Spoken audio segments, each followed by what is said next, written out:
ফের আগ্নেয়াস্ত্র এবং গুলি উদ্ধার নদিয়ার কল্যাণীতে। গতকাল গভীর রাতে গোপন সূত্রে খবর পেয়ে কল্যাণী থানার অন্তর্গত সুকান্তনগর ও তালতলা এলাকায় অভিযান চালিয়ে দেশি আগ্নেয়াস্ত্র ও গুলি সহ দুই যুবককে গ্রেফতার করল কল্যাণী থানার পুলিশ। তাদের কাছ থেকে দুটি দেশি বন্দুক ও 3 রাউন্ড কার্তুজ উদ্ধার করল পুলিশ। অভিযুক্তদের অন্যদিকে এই চক্রের সাথে কে বা কারা যুক্ত তাদের তদন্তের স্বার্থে অভিযুক্তদের পুলিশি হেফাজতে নেওয়ার আবেদন জানানো হবে আদালতে, এমনটাই পুলিশ সূত্রে খবর। ভাই কি নাম রে? কি নাম?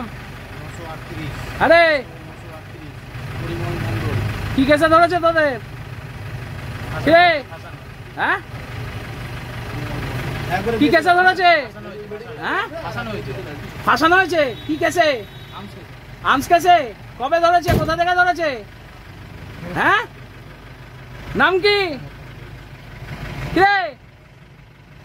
নামটা কি বল? নাম কি?